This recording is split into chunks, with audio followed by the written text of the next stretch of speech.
hands, feet, this limbs. 8 limbs.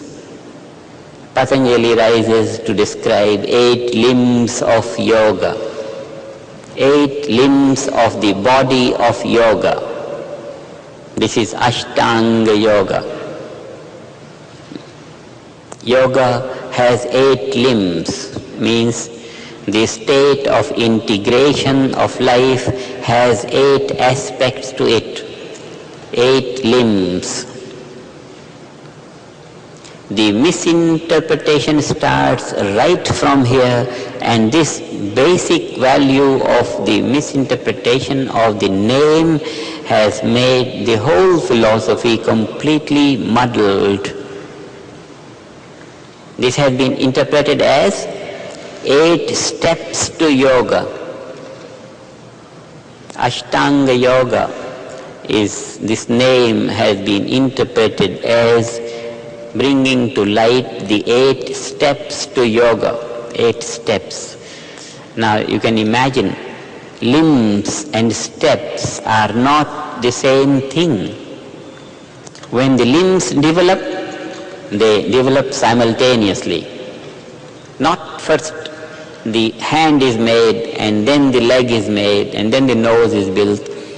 All of the limbs in the body develop simultaneously. But in the case of steps, they are one after the other. They are built one after the other, and they are used one after the other. And this is what has made a big difference.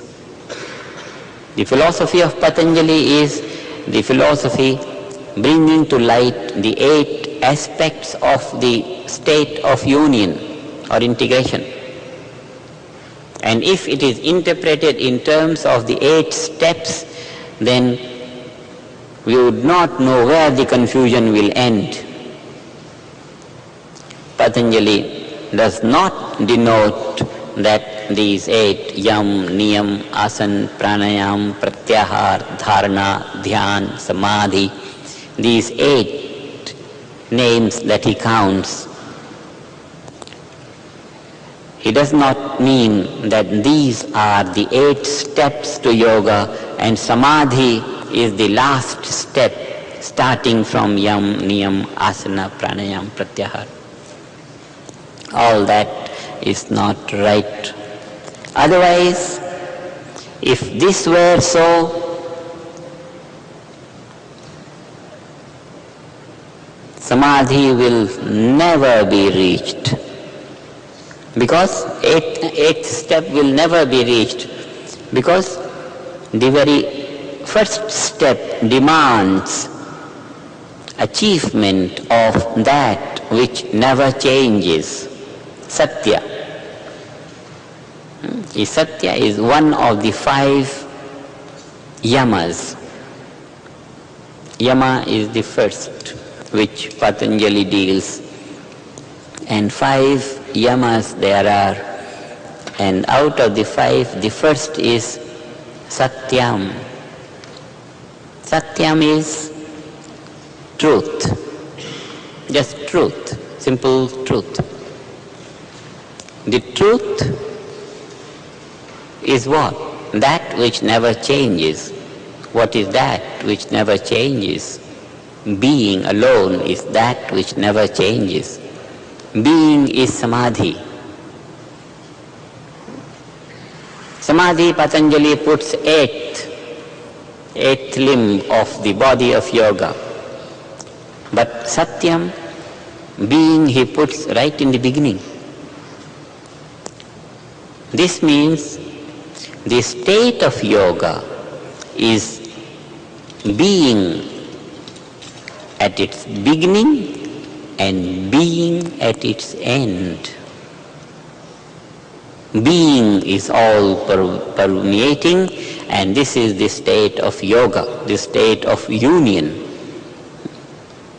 Just a moment ago we said mind is all pervading. And opening that all-pervading value of the mind to our awareness enlivens all values of the of life, and this is yoga. The truth from the beginning of yoga, the truth in the end of yoga. This is the state of yoga. If the truth has begun to be open to our awareness, the practice of yoga has started. And if truth has become permanently established in our awareness, the state of yoga is established. This is the beginning and end of yoga, integration. Transcendental meditation accomplishes this state. Right from the beginning of the practice, this unboundedness, transcendental awareness opens to our individual awareness, and opening our awareness to that, unbounded awareness gets established. And this is the state of yoga, union. When we say yoga, then we say that state. From here, from the state of being, the philosophy of yoga starts. And being can't be underrated for anything less than being. No. Generally, the practice of the satya, the truth, generally it is advocated that first you practice speaking truth. Now you see what a damaging level has been brought to such a beautiful state of achievement. Being, realization of being is taught in terms of realization of the habit of speaking truth. So crude. This is what the commentators of Patanjali have done to Patanjali. The practice of speaking truth is such a ridiculous thing. Speaking truth can't be practiced.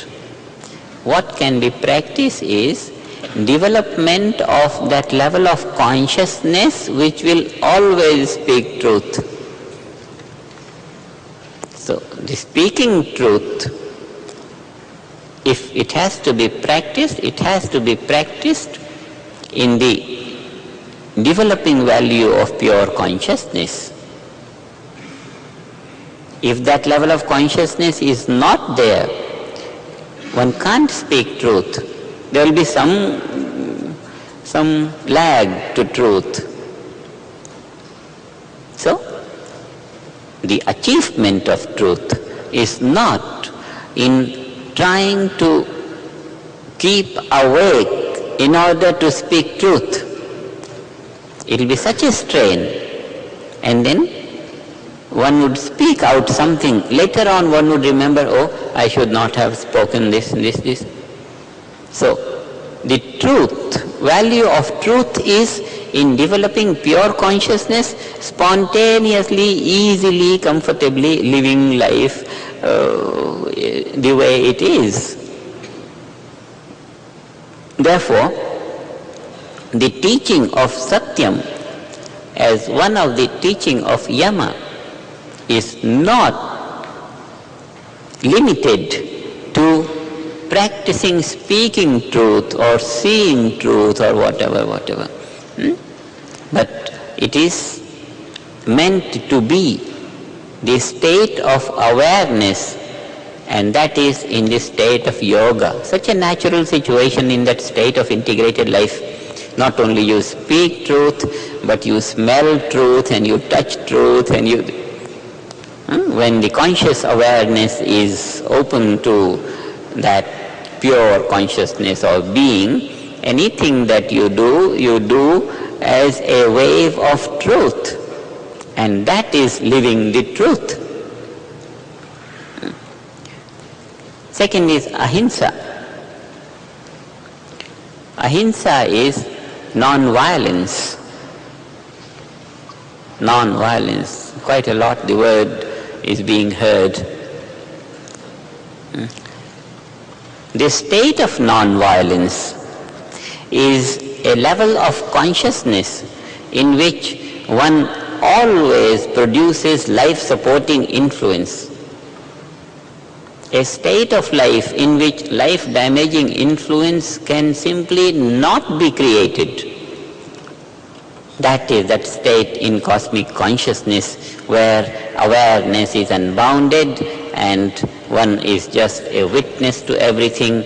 One's whole aspiration of life, one's whole impulse of life is conducted by cosmic intelligence, and then every step of action is for evolution, evolution, evolution, evolution. Because under the spell of cosmic intelligence, everything is evolving all the time.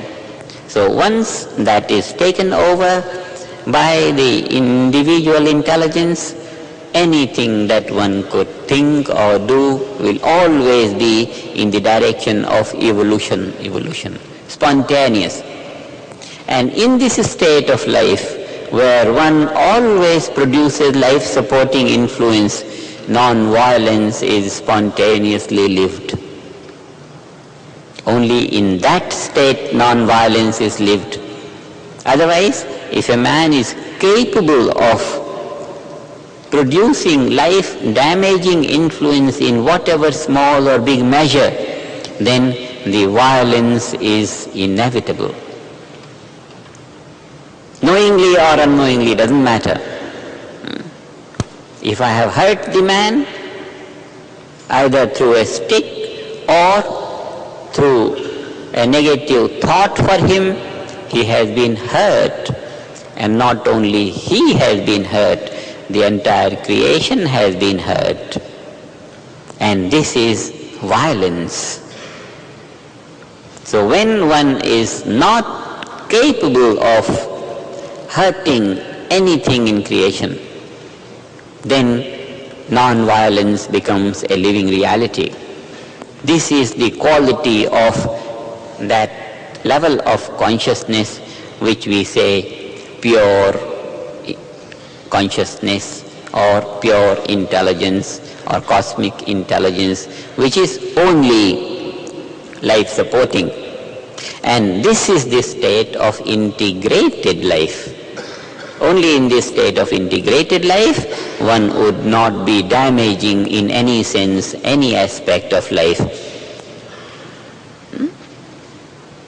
So non-violence means making permanent pure consciousness, gaining cosmic consciousness. Same thing is meant by Satyam, the truth, living truth in life. Making truth a living reality of day-to-day life means gaining cosmic consciousness, gaining pure consciousness. Aste, third, aste means non-covetousness, non-stealing. You don't steal. As long as one is captivated by every object of perception, so long stealing is very vivid, clear. Everyone is a thief if one owns something that doesn't belong to him. What is the reality of belonging? Infinite value of the self alone belongs to one.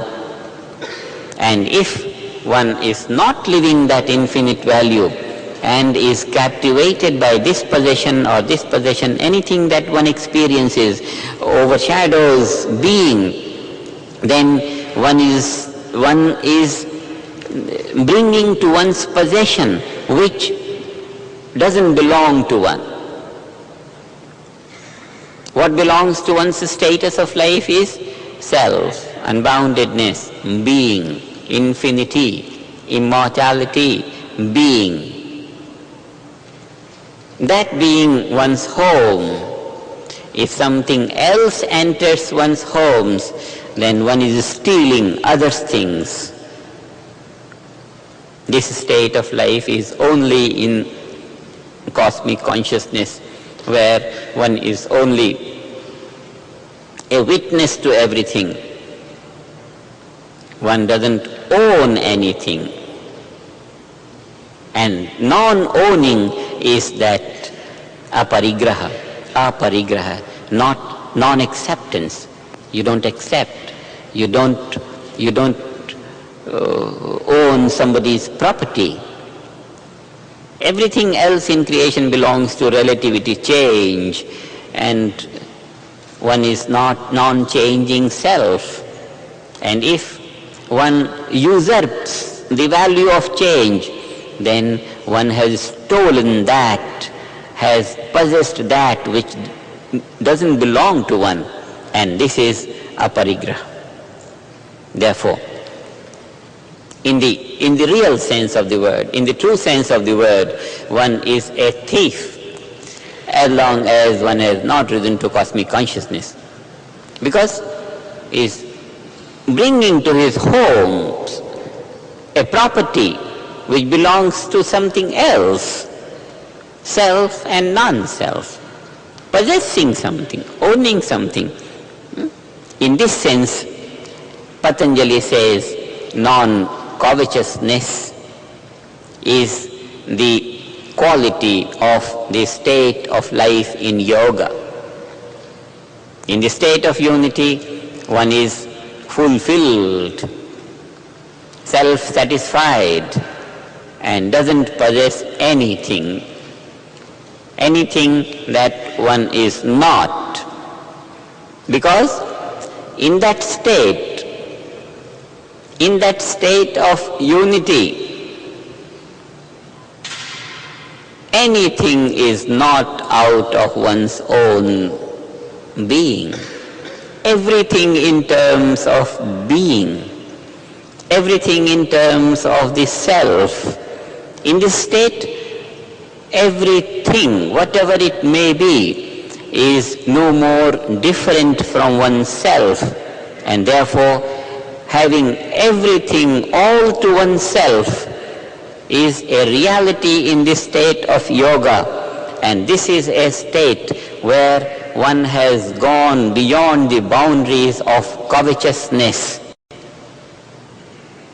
One has started to own everything in its reality. This is unity consciousness. Nothing is out of myself.